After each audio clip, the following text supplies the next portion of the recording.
नमस्कार साथियों, स्वागत है आप सभी का अंकित इंस्पायर्स इंडिया पर। मैं हूं अंकित अवस्थी। आप हैं मेरे साथ देश में चल रहे एक ऐसे सियासी मुद्दे पर चर्चा करने के लिए जिसके चलते भारत में राजनीतिक सरगर्मियां चढ़ी हुई हैं। भारत में स्थित एक संगठन जिसका नाम है बजरंग दल, उसे बैन करने को लेकर हाल ही में कर्नाटक चुनाव में सुर्खियां बटोरी गई हैं।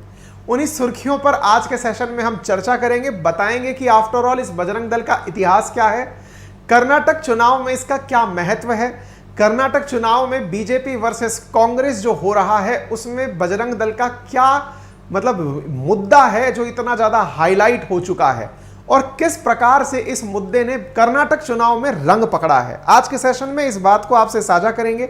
आपसे गुजारिश है कि एक बार जल्दी से इस सेशन को सभी साथियों के साथ साझा कर दें। चैनल पर नए हैं तो सब्सक्राइब कर दें। फिलहाल के लिए आपके सामने एक वीडियो है।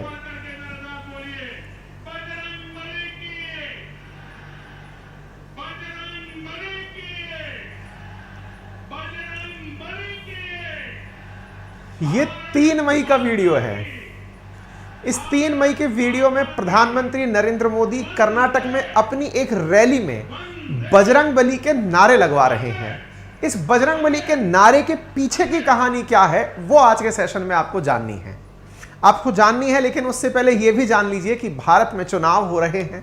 राज्यों में जैसे 5 वर्ष पूरे होने पर चुनाव होते हैं, ऐसे ही राज्यों में फिलहाल कर्नाटक में चुनाव 10 तारीख को होने जा रहे हैं। इलेक्शन इन इंडिया में अगर मैं आपको बताऊं तो भारत में जो आगामी चुनाव हैं, 25 मई 2018 को लास्ट विधानसभा बनी थी कर्नाटक की, जिसका कार्यकाल 24 मई तक का है। और इस चुनाव में जो कर्नाटक के अंदर होने वाले चुनाव हैं वो 2023 के चुनाव 10 मई को होने वाले हैं। वोटिंग 10 मई के दिन है और काउंटिंग 13 मई को है। कर्नाटक में 224 विधानसभा की सीटें हैं, उनके लिए चुनाव होने वाले हैं। डेट ऑफ पोलिंग 10 मई है। उस 10 मई से पहले पहले जो जिस तरफ लोगों को कर ले जाएगा वोट में वही विजय हो जाएगा। और इस कार्यक्रम को करने में जो कर्नाटक की राजनीति बजरंगबली के सहारे आकर खड़ी हो गई है, आज के सेशन में आप वो समझने वाले हैं। जिन्हें नहीं पता कर्नाटक कौन सी दिशा में है, उन्हें मैं बता दूं, भारत के दक्षिणी राज्यों में दक्षिणी पश्चिम की तरफ चलते हुए कर्नाटक दिखाई पड़ता है, जिसकी राजधानी बेंगलुरु है। कुछ इस प्रकार से आप इस राज्य को देखते हैं। कर्नाटक के अंदर वर्तमान में 3 पॉलिटिकल पार्टीज सक्रिय हैं, जिनमें भारतीय राष्ट्रीय कांग्रेस, जेडीएस और बीजेपी हैं। वर्तमान जो सरकार वहां पर चल रही है वो बीजेपी की यानी भारतीय जनता पार्टी की सरकार है। पहले 2013 इससे पहले जो वर्तमान सरकार है, इससे पहले जो सरकार हुआ करती थी वो कांग्रेस की सरकार हुआ करती थी। कांग्रेस यहां पर प्रमुख विपक्षी दल है और ये अपनी सत्ता में वापसी चाहता है, यानी कि बीजेपी को दोबारा नहीं जीतने देना चाहता, यानी कि अपोजिशन जो है वो काफी मजबूती से यहां पर खड़ा हुआ है। अगर मैं आपको 2013 और 2018 का वोट टैली दिखाऊं तो इस वोट टैली से आप ये पहचान पाएंगे कि जहां 2013 में बीजेपी के पास 40 सीटें थी, कर्नाटक में मात्र 20% सीटें आई थी, वहीं 2018 में बीजेपी ने 36% सीटें जीतकर 104 सीटें प्राप्त की थी और अपनी सरकार बनाई थी। अपनी सरकार 224 सीटों के अंदर जेडीएस 18 सीट के साथ थी, कांग्रेस 80 सीटों के साथ यहां पर उपस्थित थी। यदि आप यहां पर देखते हैं इस प्रकार से यहां पर इंडियन नेशनल कांग्रेस और बाकी पार्टियों का राजनीतिक समीकरण है। अगर आप बीजेपी को देखते हैं तो ये सैफ्रन कलर में जो जिले आपको दिख रहे हैं, उन क्षेत्रों के अंदर बीजेपी जो है वो वर्तमान में सरकार में उपस्थित है और इन्हीं क्षेत्रों में सक्रिय है। अच्छा, फिलहाल के लिए यहां पर जब आप बजरंगबली का नाम सुन रहे हैं तो यहां की जो जनसंख्या है उसका डेमोग्राफी भी थोड़ा सा समझ लीजिए। स्थिति यहां पर कुछ इस प्रकार से है कि इस राज्य में बहुसंख्यक 84% लोग हिंदुइज्म को मानने वाले हैं। इस्लाम को मानने वाले लोग 12.92% हैं, यानी 13% हैं। क्रिश्चियनिटी को मानने वाले लोग 1.87% हैं। Jainism, Buddhism, Sikhism and other religion को मानने वाले लोग 1% से भी कम संख्या में हैं। ऐसी स्थिति में यहां पर हिंदू और मुस्लिम इन दोनों से रिलेटेड मुद्दे काफी हावी हैं। ये वही कर्नाटक राज्य है जो कि हिजाब बैन के कारण सुर्खियों में रहा था। ये वही कर्नाटक राज्य है जिसने हाल ही में मुस्लिमों को दिया जाने वाला 4% आरक्षण खत्म किया है। इन सभी विषयों के बारे में यहां पर चर्चा होगी, क्योंकि सुर्खियां कुछ इस प्रकार से हैं कि कर्नाटक में कांग्रेस, जो कि सत्ता में आना चाहती है, जो कि वहां पर विपक्ष में है, उसने अपनी चुनावी घोषणा पत्र में कहा है कि Congress likes Bajrang Dal to PFI propose ban, यानी बजरंग दल से लेकर पीएफआई सभी को वो बंद कर देगी। पीएफआई ऑलरेडी भारत में बैन है। ऐसी स्थिति में बचा कौन? बजरंग दल। यानी कि ले देकर के जो प्रश्न बनकर आया वो कांग्रेस के घोषणा पत्र में बजरंग दल के ऊपर आकर टिक गया। लिखा है Karnataka, after Congress promise to ban Bajrang Dal, BJP tries to tap Hindu sentiment. और जैसे ही बजरंग दल के बारे में कांग्रेस ने कहा कि यदि ये सत्ता में आते हैं तो ये बजरंग दल को बैन कर देंगे, बस इतना कहते ही बीजेपी ने इस मुद्दे को कैच करा लिया। प्रधानमंत्री बजरंगबली की जय लगवाते हुए आपको सभा में दिखाई दे गए। On Congress poll promise to ban Bajrang Dal, its parents outfit challenge. भाई साहब, मतलब पूरी तरह से ये मामला अब कर्नाटक में बजरंग दल पर आकर टिक गया है। तो कर्नाटक में बजरंग दल की क्या कहानी है, कर्नाटक में किस प्रकार से रिलीजन जो है वो आकर के अपने आप में राजनीति में एक बड़ा रोल प्ले कर रहा है, आज के सेशन में उसके बारे में जानने का प्रयास करेंगे। शुरुआत कहां से हुई? शुरुआत हुई चुनावी घोषणा पत्र से। यह घोषणा पत्र क्या होता है? राजनीतिक पार्टीज जब चुनाव में जाती हैं तो अपना एक वादा पत्र लेकर जाती हैं कि यदि आपने हमें चुनने का मौका दिया, आपने हमें चुना, तो हम सरकार में आने के बाद आपके इन इन मुद्दों की पूर्ति करेंगे, यानी कि इन वादों को हम निभाएंगे। इसी प्रकार के वादों को लेकर कांग्रेस ने, आप मल्लिकार्जुन खड़गे जी को देख रहे हैं, शिव कुमार जी को, डी शिव कुमार जी को देख रहे हैं, आप इन लोगों को यहां देख रहे हैं और हाथ में इनके घोषणा पत्र है, यानी जनता को जीतने से पहले दिया गया वादा है कि जैसे ही हमारी पहली कैबिनेट मीटिंग होगी हम यहां पर बड़े बड़े काम करेंगे। इनका यहां घोषणा पत्र जारी होता है। कांग्रेस की जिन जिन राज्यों में सरकार है, फिलहाल के लिए छत्तीसगढ़ में है, राजस्थान में है, हिमाचल में है। छत्तीसगढ़ से बयान निकलकर आता है 4 मई को कि Bajrang Dal will be band if required in Chhattisgarh. ऐसा सीएम भूपेश बघेल जी के द्वारा कहा गया। अर्थात यहां पर यह देखने को मिला कि जहां कांग्रेस ने कर्नाटक में घोषणा पत्र जारी किया, छत्तीसगढ़ में भी पत्रकारों ने इनसे पूछ लिया कि क्या आप भी बैन करेंगे, क्योंकि वहां तो सरकार आएगी आपकी तब बैन करोगे, यहां तो ऑलरेडी सरकार है, क्या आप बैन करेंगे? तो इन्होंने कहा if required we will ban. ऐसे ही राजस्थान के एक मंत्री महोदय से पूछ लिया गया, तो इन्होंने बयान देते हुए कहा, क्योंकि राजस्थान में भी कांग्रेस गवर्नमेंट है, इन्होंने कहा बजरंग दल जो है वो अपराधियों की भर्ती कर रहा है और ऐसा करके जय श्री राम के नारे के साथ हम उन्हें अपराध की छूट नहीं दे सकते। तो ऐसी स्थिति में हर कांग्रेस शासित राज्य से बजरंग दल सुर्खी में निकल कर आ गया। मेघवाल साहब, जो कि राजस्थान के अंदर आपदा राहत मंत्री हैं, उन्होंने कहा कर्नाटक और राजस्थान अलग अलग या नहीं है, यहां भी बजरंग दल के लोग अगर अपराध करेंगे, गलत काम करेंगे, हम लोग विरोध करेंगे। आरएसएस और बजरंग दल में आपराधिक प्रवृत्ति के लोगों की भर्ती कर अपराध करवा जा रहे हैं, मॉब लिंचिंग करवाते हैं, धर्म के नाम पर लोगों के साथ मारपीट करते हैं। इस मुद्दे ने तुरंत तूल पकड़ लिया।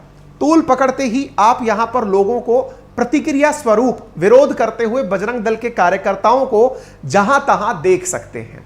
विरोध में उतरे हुए ये बजरंग दल के कार्यकर्ता बजरंग दल पर विरोध, मतलब कि बैन करने की चर्चा आते ही सड़कों पर उतर आए। फिर क्या था? बजरंग दल की बात का बैन करने की जो कंट्रोवर्सी है, इसने पूरे देश में मार्केट पकड़ लिया। बारी निकलकर आती है डी शिव कुमार की। ये कहने लगते हैं कि ऐसा बजरंग दल को बजरंगबली से जोड़ने की जरूरत क्या है। यहां पर कर्नाटक में अब एक प्रकार से कांग्रेस का जो ये काम था, ये कांग्रेस का जो बयान था, अब उसके ऊपर भी कांग्रेस ही लोग जो हैं वो प्रतिक्रिया देकर कह रहे हैं बजरंग दल को बजरंगबली से क्यों जोड़ रहे हो। उसकी पूरी इतिहास है, पूरी कहानी है, वो हम आपको बताएंगे। लेकिन उससे पहले जिस बीजेपी का आज आप ये काम सुन रहे हैं, बीजेपी ने जिस तरह से इस मुद्दे को बनाया है, उस बीजेपी का इतिहास अगर आपको जानना हो कि बीजेपी पहले क्या हुआ करती थी, आज क्या है, अगर बीजेपी का इतिहास जानना हो तो मैंने कमेंट बॉक्स में एक लिंक पिन किया है, आप जाकर उसे सुन सकते हैं। लिंक पर पिन किया है हमने आप लोगों के लिए कुकू एफएम और कुकू एफएम पर जाकर के आप हमारे साथ में ऑडियो बुक के फॉर्मेट में इसे सुन पाएंगे बहुत ही नॉमिनल कीमत पर। साथियों, लगभग 10,000 से ज्यादा ऑडियो बुक्स आपके लिए कुकू एफएम उपलब्ध कराता है, जिनमें विभिन्न भाषाओं में विभिन्न ट्रांसलेटेड ऑडियो बुक्स उपलब्ध हैं, जिन्हें आप सुन सकते हैं, अपने हिसाब से उनको सेव कर सकते हैं, नोट्स बना सकते हैं और बहुत ही नॉमिनल कीमत पर मात्र 99 रुपीज में आप पूरे एक महीने के लिए उन्हें सुन पाते हैं। यदि आप हमारा रेफरल कोड या कूपन कोड अंकित 30 लगाते हैं तो मात्र 69 रुपीज में ही पूरे एक महीने के लिए आपको ऑडियो बुक्स सुनने के लिए मिलती हैं। साथियों, यहां पर आपको बहुत तरह की ऑडियो बुक्स उपलब्ध हैं, जैसे पॉलिटिक्स, हिस्ट्री, यूपीएससी, ऑटोबायोग्राफी, तमाम प्रकार की ऑडियो बुक्स आपके लिए यहां पर उपलब्ध हैं, जिन्हें आप अपने लिए सुनने में और नोट्स बनाकर काम करने में यूज में ले सकते हैं।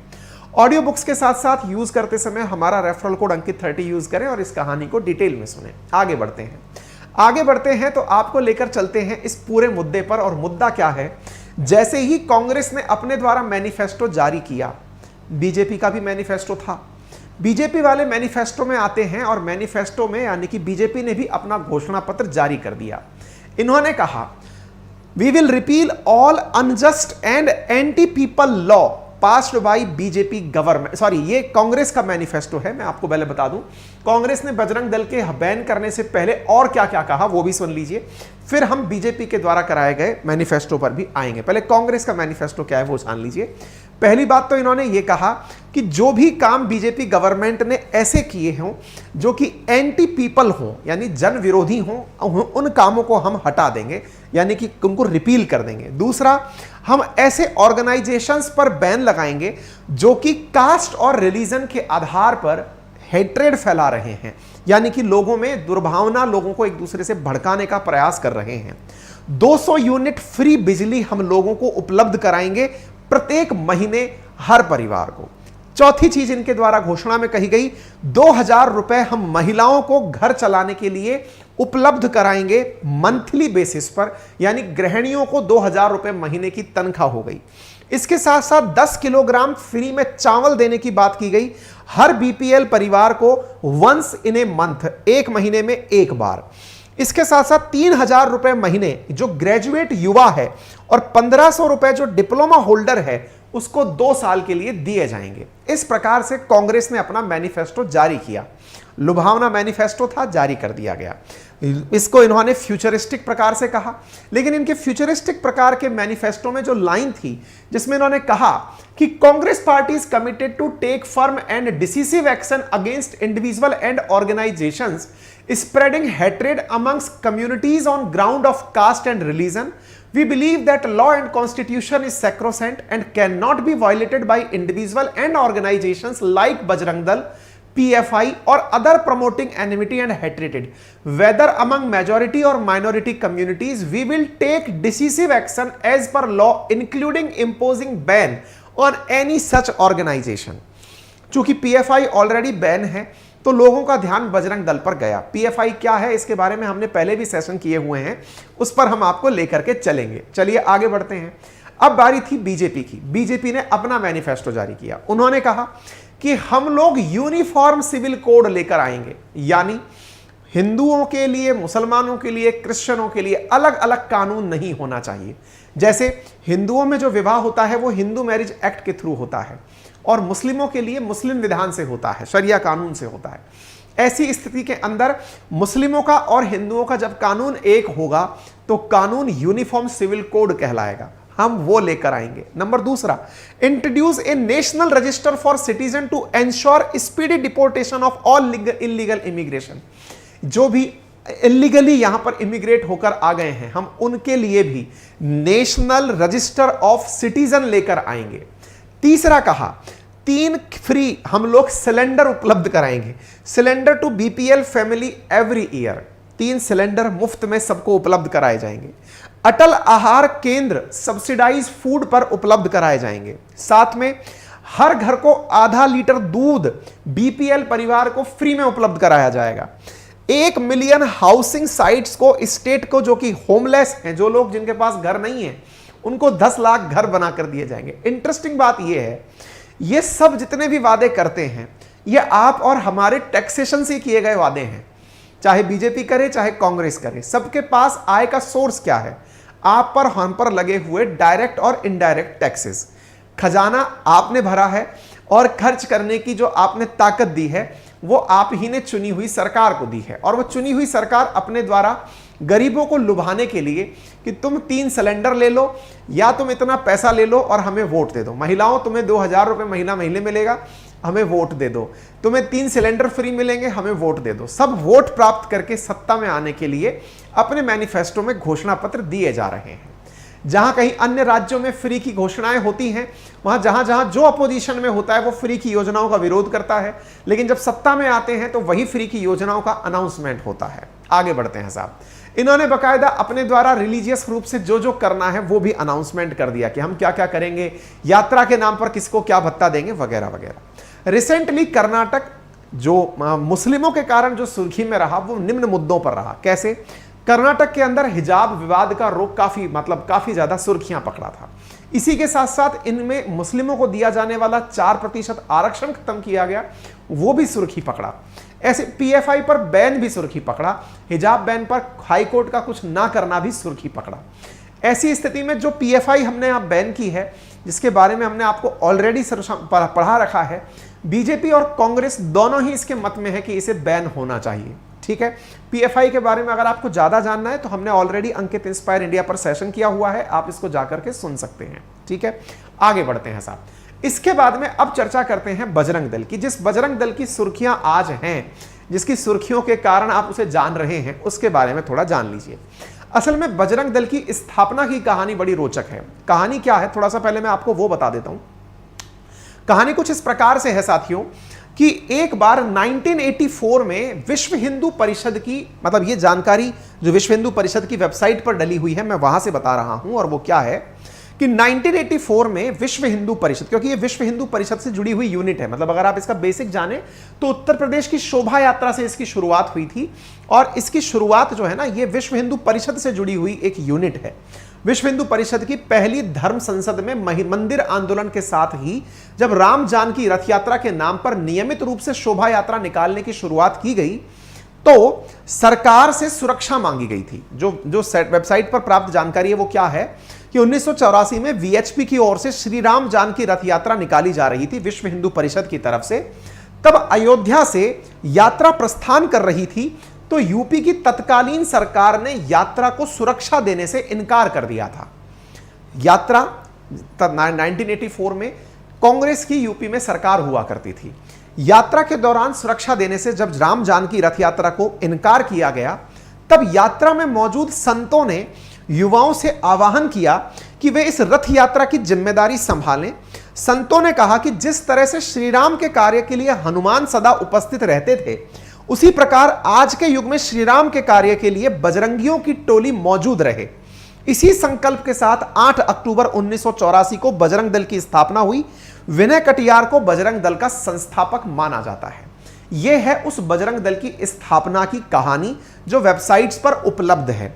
जहां जहां देखोगे वहां पर एक ही जानकारी मिलेगी, और वो ये है कि जो पहली धर्म संसद विश्व हिंदू परिषद के द्वारा आयोजित की जानी थी मंदिर आंदोलन के समय पर, उस समय पर बजरंगियों ने यानी युवाओं ने उस मतलब हिंदू रथ यात्रा को, जो राम जानकी रथ यात्रा थी, उसकी सुरक्षा के लिए जो जिम्मेदारी निभाई, वो जिम्मेदारी जो है वो विश्व हिंदू परिषद से निकल करके बजरंग दल के रूप में प्रकट हुई। विश्व हिंदू परिषद की ही यूथ विंग का नाम बजरंग दल है। बीजेपी के नेता विनय कटियार इसके संस्थापक अध्यक्ष हैं, और बजरंग दल का उद्देश्य भारत से लव जिहाद, गौ हत्या, दूसरा धर्मांतरण जैसी गतिविधियों को पूरी तरह से भारत से समाप्त करना है। बजरंग दल अपने काम के विस्तार देने के लिए देश में मंदिरों में साप्ताहिक मिलन कार्यक्रम आयोजित करवाता है। युवाओं को शारीरिक रूप से मजबूत बनाने के लिए बजरंग दल अखाड़े और खेल प्रतियोगिताओं का आयोजन कराता है। बजरंग दल अयोध्या में राम मंदिर के निर्माण को लेकर मुखर हुआ था। इसी कारण बजरंग दल की छवि हिंदू समर्थक के रूप में निकलकर आई। इस दल के कुछ लोगों की उग्र छवि इसे और मजबूत बनाती है। पिछले साल बजरंग दल ने देश भर के युवाओं को बजरंग दल से जोड़ने के लिए मुहिम शुरू की थी। संगठन की ओर से 50 लाख युवाओं को इससे जोड़ने का लक्ष्य रखा गया था। ये सारी जानकारी जो भी मैं आपको उपलब्ध करा रहा हूं, ये विभिन्न पत्र पत्रिकाओं में से हैं, जिनके रेफरेंस हम आपके सामने पहले ही रख चुके होते हैं। उन्हीं से निकाल करके हम आपके सामने जानकारी लेकर आते हैं। कर्नाटक में इसके बैन होने की बातें चल रही हैं। इसका उदय उत्तर प्रदेश से हुआ था। तो कर्नाटक में ये क्या कर रहा है? तो कर्नाटक में कांग्रेस का जो मैनिफेस्टो है उसमें बजरंग दल आने की वजह क्या है? वजह निकल कर आती है कि कांग्रेस को लगता है कि जो यहां पर मुद्दे निकलकर कर्नाटक में आए, चाहे वो हिजाब बैन का हो या फिर किसी भी प्रकार की यहां पर मारपीट के मुद्दे निकले हों, धार्मिक जो भड़कावने वाली बातें निकली हों, उसमें बजरंग दल एक्टिवली सक्रिय था। दूसरा, कहीं एक विचार यह भी हो सकता है जिस प्रकार से पीएफआई को बैन किया गया, ऐसे इसे बैन करके काम किया जाए। इसे बीजेपी अपीजमेंट ऑफ मुस्लिम्स कह रही है, मुस्लिमों का तुष्टीकरण, मतलब उनको इस तरह से ट्रीट किया जाए कि वो वोट में तब्दील हो जाएं। तो कर्नाटक में बीजेपी वर्सेस कांग्रेस 13% मुस्लिम वोट्स के कारण चल रहा है।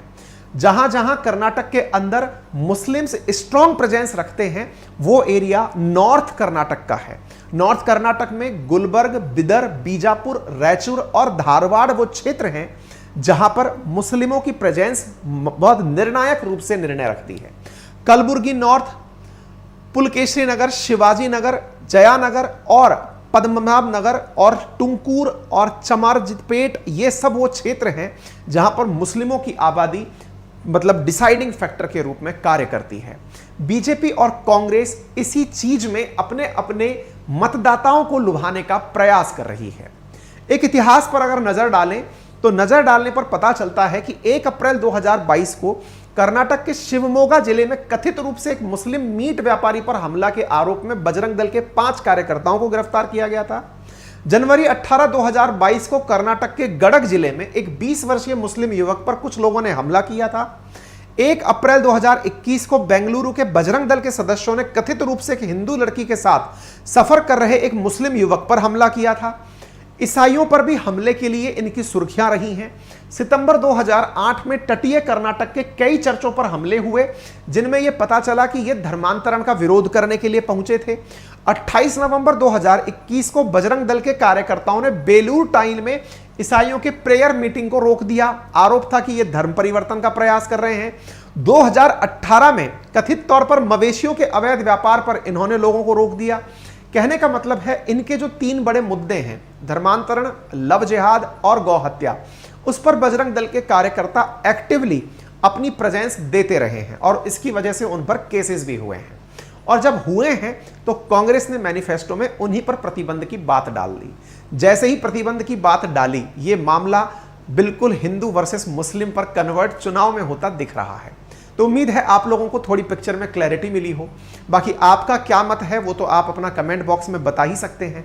कांग्रेस की तरफ से कांग्रेस के पूर्व मंत्री रहे हुए व्यक्ति हैं जिनका नाम है वीरप्पा मोइली, उनका एक बयान आया है और कहा है कि ऐसा हमारा कोई भी, क्योंकि जब ये मामला इतना तूल पकड़ने लगा, क्योंकि बजरंग दल ने कहा है कि अब वो 100 जगहों पर बजरंगबली की पूजा आयोजित करवाएगी, क्योंकि चुनाव से पहले ये बताना कि क्या बीजेपी का विचार है और क्या कांग्रेस का है, ये प्रयास जारी है। ऐसी स्थिति में वीरप्पा मोइली जी जो कांग्रेस के नेता हैं, उनका बयान आया है कि नहीं, हमारा ऐसा कोई प्रपोजल नहीं है कि हम बैन करेंगे, ऐसा उन्होंने इस बात से इनकार करते हुए कहा है। उन्होंने कहा है बाकी तो शिव कुमार जी बताएंगे, लेकिन ऐसा हमारा कोई भी फिलहाल प्लान नहीं है। बाकी आपको इस मामले के अंदर मुद्दा तो समझ में आ ही गया होगा कि कौन इसे अपने किस तरह से पक्ष में लेने का प्रयास करेगा। फिलहाल के लिए यही है सारी जानकारी। उम्मीद है आप सभी साथियों को यह जानकारी पसंद आई हो। बाकी आपको यह जानकारी पर आपकी क्या राय है वो हमें कमेंट बॉक्स में जरूर बता सकते हैं। चैनल पर नए हैं तो चैनल को आप सब्सक्राइब कर लें, वीडियो को अपने सभी साथियों के साथ साझा कर लें। हमने आपको बताया कर्नाटक में चल क्या रहा है, बाकी आप इस विषय पर क्या समझते हैं उसके लिए आप कमेंट बॉक्स का उपयोग कर सकते हैं। फिलहाल के लिए इतना ही। बाकी कुकू एफएम का लिंक हमने कमेंट बॉक्स में पिन किया है, जहां हमारा कूपन कोड अंकित 30 है, जिसका उपयोग करके आप 99 रुपीज़ प्रति माह पर मिलने वाले सब्सक्रिप्शन को पहले महीने के लिए 69 रुपीज़ में प्राप्त कर सकते हैं। ठीक है, थैंक यू सो मच। और बाकी हमारा अपना एप्लीकेशन अपनी पाठशाला आ चुका है, जिसके ऊपर नया बैच जल्दी ही सारथी नाम से आने वाला है। हमारे एप्लीकेशन को आप गूगल प्ले स्टोर और iOS के थ्रू डाउनलोड कर सकते हैं, जहां पर हमने मात्र 1999 में हिस्ट्री, ज्योग्राफी, पॉलिटी, इकोनॉमी के कोर्सेज उपलब्ध कराए हुए हैं। फिलहाल के लिए इतना ही। धन्यवाद।